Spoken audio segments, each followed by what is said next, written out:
जय श्री राम, जय संविधान।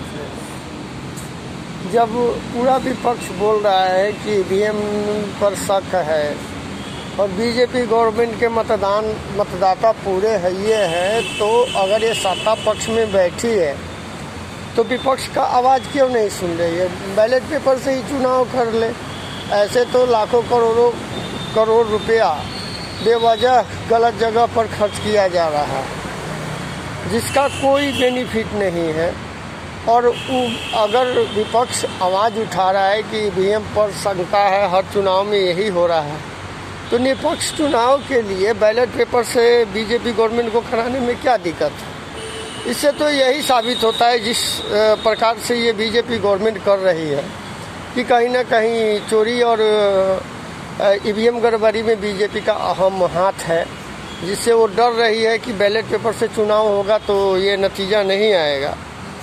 और अगर ऐसा रहा तो भारतीय डेमोक्रेसी का जो है खत्मे का जो घंटी जो है वो बीजेपी गवर्नमेंट बजा रही है। और धीरे धीरे सुनने में भी आ रहा है जिस तरह से राजनीतिक रोजगार के प्रति नहीं, और पुराने समय में जो मुग़ल शासक आए थे 200-400 साल पहले, उन्होंने क्या किया उसके खोज पे इतना खर्च कर रही है गवर्नमेंट। विकास, रोजगार, नौकरी, महंगाई, इस सब के मुद्दा को फैक्टर नहीं बनाया है।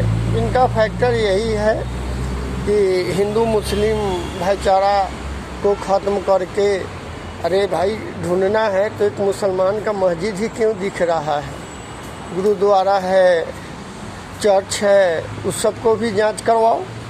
तो ये सब एजेंडा है और ये गवर्नमेंट का बहुत ही गलत नीति है जो देश के विकास के विषय में तो सोच नहीं रही है। और हमारे देश के नौजवान भी इससे गुमराह हो रहे हैं, जिसका नतीजा विगत आने वाले सालों में बहुत बुरा होगा। और अगर मैं तो खुलेआम कहता हूँ कि अगर ये ईवीएम से जब तक चुनाव होगा ये बीजेपी कभी नहीं हारेगी। और बीजेपी को अगर सही में सत्ता लग रहा है कि नहीं, उनका पॉपुलेशन और समर्थन अधिक है, तो बैलेट पेपर से चुनाव करा के देख ले। ये सत्य है कि बीजेपी ईवीएम में गड़बड़ी करती है। कहने के लिए बहुत बात है। जय श्री राम, जय संविधान।